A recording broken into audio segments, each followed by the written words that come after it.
Welcome to Rishiyas academy. நம்ம today Dinamani newspaper analysis பார்க்கலாம். 1.31 கோடி மகளிரின் வங்கி கணக்கில் ரூபாய் 5000. ஸோ தமிழக அரசாங்கம் முன்னாடியே ஒரு ஸ்கீம் கொண்டு வந்திருந்தாங்க, கலைஞர் மகளிர் உரிமை தொகை திட்டம். இந்த திட்டம் பிரகாரம் மந்த்லி மகளிருக்கு 1000 ருபீஸ் ப்ரொவைட் பண்ணுறாங்க. தற்போது தமிழக அரசு இந்த மகளிருடைய அக்கௌண்ட்டில் 5000 ருபீஸ் அனுப்பியிருக்கிறதா மென்ஷன் பண்ணியிருக்காங்க. அண்டு எலெக்ஷன் முடிச்சதுக்கு பிறகு சேம் மகளிருக்கு மந்த்லி 2000 ருபீஸ் கொடுக்க போகிறதா தமிழக அரசாங்கம் அறிவிச்சிருக்காங்க. அண்ட் இந்த கலைஞர் மகளிர் உரிமை திட்டம் இந்த ஸ்கீமை பார்த்திங்கன்னா 15 செப்டம்பர் 2023 காஞ்சிபுரத்தில் வச்சு தமிழக முதல்வர் தொடங்கி வச்சுருந்தார். இந்த செப்டம்பர் 15 பார்த்திங்கன்னா அறிஞர் அண்ணாவுடைய பிறந்த தினம். இந்த தினத்தில் தான் இந்த ஸ்கீமை தொடங்கியிருந்தாங்க. தென் உயர்நீதிமன்ற நீதிபதி RN மஞ்சுளாவுக்கு பிரிவு உபசார விழா. ஸோ இதில் ஹைகோர்ட் ஜட்ஜஸோடைய ரிட்டையர்மெண்ட் ஏஜை பற்றி பார்க்கலாம். ஹைகோர்ட் ஜட்ஜஸை பொறுத்த வரைக்கும் ரிட்டையர்மெண்ட் ஏஜ் 62. இதை ஆர்டிகல் 217(1) மென்ஷன் பண்ணியிருக்காங்க. சுப்ரீம் கோர்ட் ஜட்ஜஸை பொறுத்த வரைக்கும் ரிட்டையர்மெண்ட் ஏஜ் 65. ஸோ இதை பார்த்துக்கோங்க. ஹைகோர்ட் ஜட்ஜஸை பொறுத்த வரைக்கும் 62, சுப்ரீம் கோர்ட் ஜட்ஜஸை பொறுத்த வரைக்கும் 65. ஹைகோர்ட் ஜட்ஜஸை பொறுத்த வரைக்கும் ஆர்டிகல் 217 ரிட்டையர்மெண்ட் ஏஜை பற்றி மென்ஷன் பண்ணியிருக்காங்க. நெக்ஸ்ட் ஒன், சென்னையில் ஆராய்ச்சி மையம் அமைக்க ரூபாய் 3510 கோடி முதலீடு. ஸோ தமிழக அரசாங்கமும் அமெரிக்காவை சார்ந்த KLA கார்ப்பரேஷன், இது ஒரு செமி கண்டக்டர் கம்பெனி, இந்த கார்ப்பரேஷனு கூட ஒரு MOU சைன் பண்ணியிருக்காங்க ரூபாய் 3510 கோடி மதிப்பில். ஸோ தமிழக அரசாங்கம் பார்த்திங்கன்னா research development hub and innovation centre உருவாக்க போகிறாங்க இன் சென்னை.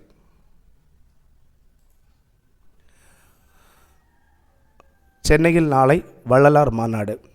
ஸோ தமிழக அரசாங்கம் பார்த்திங்கன்னா ஒவ்வொரு வருஷம் அக்டோபர் 5 வள்ளலாருடைய பிறந்த தினம். இந்த தினத்தில் தனிப்பெரும் கருணை நாளாக கொண்டாடப்படுறாங்க. ஸோ இதற்காகவே பார்த்திங்கன்னா விழா நடத்துகிறாங்க. அண்ட் அதே மாதிரி 100 கோடி ரூபாய் மதிப்பில் வடலூரில் பார்த்திங்கன்னா வள்ளலார் சர்வதேச மையம் அமைக்கிறதுக்கு தமிழக அரசாங்கம் இன்வெஸ்ட்மெண்ட் பண்ணுறாங்க. அண்ட் அதே மாதிரி வள்ளலார் வாழ்ந்த மருதூர் இல்லத்தை புனரமைக்க 3.5 கோடி ரூபாய் செலவு பண்ணுறாங்க. ஸோ இதெல்லாமே பார்த்துக்கோங்க. அக்டோபர் 5 வள்ளலார் பிறந்த தினம் பார்த்திங்கன்னா தனிப்பெரும் கருணை தினம். அண்ட் அதே மாதிரி வடலூரில் வள்ளலார் சர்வதேச மையம் அமைக்கிறதுக்கு 100 கோடி ரூபாய் தமிழக அரசாங்கம் இன்வெஸ்ட்மெண்ட் பண்ணுறாங்க.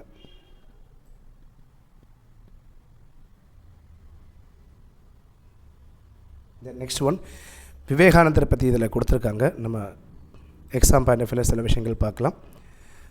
சுவாமி விவேகானந்தா பிறந்த தினம் 12th ஜனவரி 1863. இவர் கல்கட்டாவில் பிறந்திருந்தார். இவருடைய இயற்பெயர் பார்த்திங்கன்னா நரேந்திரநாத் தத்தா. ஸோ இவருடைய குரு யாருன்னு பார்த்திங்கன்னா ராமகிருஷ்ண பரமஹம்சா. இவர் ஃபாலோ பண்ணது அத்வைத வேதாந்தா அண்ட் யோகா ஃபிலாசபியை ஃபாலோ பண்ணியிருந்தார். ஸோ இவர் நிறைய மடங்கள் கொண்டு வந்திருந்தார். எஸ்பெஷலி பேலூர் மடம் இன் கல்கட்டாவில் பேலூர் மடம் கொண்டு வந்திருந்தார். அண்ட் அதே மாதிரி சேம் பேலூரில் பார்த்திங்கன்னா ராமகிருஷ்ண மிஷனையும் கொண்டு வந்திருந்தார் இன் 1897. இவர் 1902 வெஸ்ட் பெங்காலை வச்சு இவர் மரணம் அடைஞ்சார். ஸோ இவருடைய ஸ்பெஷாலிட்டி என்னென்னு பார்த்திங்கன்னா அமெரிக்கா சிக்காகோவில் நடந்த world parliament of religion 1893 world parliament of ரிலீஜனில் பங்கேற்று பேசியிருந்தார். ஸோ இதற்கு பணம் செலவு பண்ணது யார் பார்த்திங்கன்னா K3 ராஜா அஜித் சிங் இதுக்கு சப்போர்ட் பண்ணியிருந்தார். ஸோ இந்த ஃபேக்டெல்லாம் பார்த்துக்கோங்க. தென் புதிய அலுவலகத்துக்கு மாறினார் பிரதமர் மோடி. இந்த புதிய ஆஃபீஸோட நேம் என்னென்னு பார்த்திங்கன்னா சேவா தீர்த். ஸோ இந்த ஆஃபீஸில் வச்சு சில ஸ்கீம்ஸை கொண்டு வந்திருக்காங்க. PM Rahat scheme. இந்த PM ரஹாத் ஸ்கீமை பொறுத்த வரைக்கும் பார்த்திங்கன்னா ஆக்சிடெண்ட் ஆகிட்டு அவங்களுக்கு 1.5 lakhs கேஷ்லெஸ் ட்ரீட்மெண்ட் ப்ரொவைட் பண்ண போகிறதா இந்த ஸ்கீம் பிரகாரம் அறிவிச்சிருக்காங்க. அண்ட் அதே மாதிரி லாக்பதி திதி ஸ்கீம். இந்த ஸ்கீம் பார்த்திங்கன்னா செல்ஃப் ஹெல்ப் குரூப், சுய உதவிக்குழுவில் இருக்கக்கூடிய மகளிருக்கு ஒரு வருஷம் 1 லட்சம் ரூபாய் சம்பாதிக்கிறதுக்கான ட்ரைனிங்கை ப்ரொவைட் பண்ணுவாங்க. ஸோ இதோட டார்கெட்டை வந்து டபுள் பண்ணியிருக்காங்க. அண்ட் ஸ்டார்ட் அப் இந்தியாவோட ஃபண்டை வந்து 10,000 கோடி ரூபாவுக்கு வந்து இன்க்ரீஸ் பண்ணியிருக்காங்க. அண்ட் அதே மாதிரி அக்ரிகல்ச்சர் இன்ஃப்ராஸ்ட்ரக்சர் ஃபண்டை வந்து பார்த்திங்கன்னா 2 லட்சம் கோடி ரூபாவுக்கு டபுள் பண்ணியிருக்காங்க. ஸோ இதை பார்த்துக்கோங்க.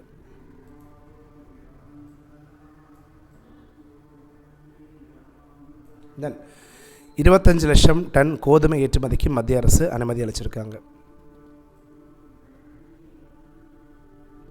தென் நெக்ஸ்ட் ஒன், 2016 முதல் நீதிபதிகள் மீது 8600 புகார்கள் நாடாளுமன்றத்தில் மத்திய அரசு தகவல். இதில் ஒரு அமைப்பை பற்றி சொல்லியிருக்காங்க. அந்த அமைப்பை மட்டும் பார்த்துடலாம். இதோட நேம் வந்து பார்த்திங்கன்னா CPGRAMS, centralized public grievances redressal monitoring system. Centralized public grievances redress monitoring system. இதை வந்து 2007 department of administrative reforms and public grievances கொண்டு வந்தாங்க. பொதுமக்கள், கவர்மெண்ட் ஆஃபீஸர்ஸ் அண்ட் அதே மாதிரி பப்ளிக் அத்தாரிட்டிஸ் ஏதாச்சும் தப்பு பண்ணாங்கன்னா அவங்க மேலே கம்ப்ளைண்ட் பதிவு பண்ணுறதுக்காக இந்த ஒரு போர்ட்டலை கொண்டு வந்திருக்காங்க 2007. ஸோ இது வந்து இந்திய குடிமகன்கள் அரசாங்க அதிகாரிகளுக்கு மேலே குற்றங்களை வந்து பதிவு பண்ணுறதுக்கான ஒரு போர்ட்டல். தென் பட்ஜெட் கூட்டத்தொடர் முதல் கட்ட அமர்வு அமளியுடன் நிறைவு. ஸோ பட்ஜெட்டை வந்து பார்த்திங்கன்னா February 1 தாக்கல் பண்ணியிருந்தாங்க. அதுக்கு பிறகு வந்து பார்த்திங்கன்னா பிரசிடென்ட் ஸ்பீச், ஜனாதிபதி ஸ்பீச்சோடைய ஓட் ஆஃப் தேங்க்ஸ் நிறைவேற்றப்பட முடியலை. இதில் ராகுல் காந்தி பேசுகிறதுக்கு பெர்மிஷன் கொடுக்கல. பெர்மிஷன் கொடுக்காமல் இருந்தது வந்து பார்த்திங்கன்னா லோக்சபா ஸ்பீக்கர். அண்ட் அதே மாதிரி இந்த அமளினால் வந்து 8 MPஸை வந்து லோக்சபா ஸ்பீக்கர் சஸ்பெண்ட் பண்ணியிருந்தாங்க. ஸோ இதனால் லோக்சபா ஸ்பீக்கருக்கு மேலே நோ கான்ஃபிடன்ஸ் மோஷன் கொண்டு வந்திருந்தாங்க. ஸோ தற்போது வந்து பார்த்திங்கன்னா கிட்டத்தட்ட ஒரு 118 மெம்பர்ஸ் வந்து இந்த நோ கான்ஃபிடன்ஸ் மோஷனுக்கு சைன் பண்ணியிருந்தாங்க. பட் 50 மெம்பர்ஸ் சைன் பண்ணால் போதும். ஸோ இனிமேல் வந்து பார்த்திங்கன்னா லோக்சபாவில் எஃபெக்டிவ் மெஜாரிட்டியில் இந்த ரெசல்யூஷனை பாஸ் பண்ணிட்டாங்கன்னா லோக்சபா ஸ்பீக்கரை வந்து தகுதி நீக்கம் பண்ணிக்கலாம். ஸோ இந்த ப்ராசஸ் வந்து இனிமேல் தான் நடக்க போகுது. இது நடக்கிறதுக்கு முன்னாடி லோக்சபா ஸ்பீக்கருக்கு வந்து 14 day நோட்டீஸ் வந்து கண்டிப்பாக கொடுக்கணும்.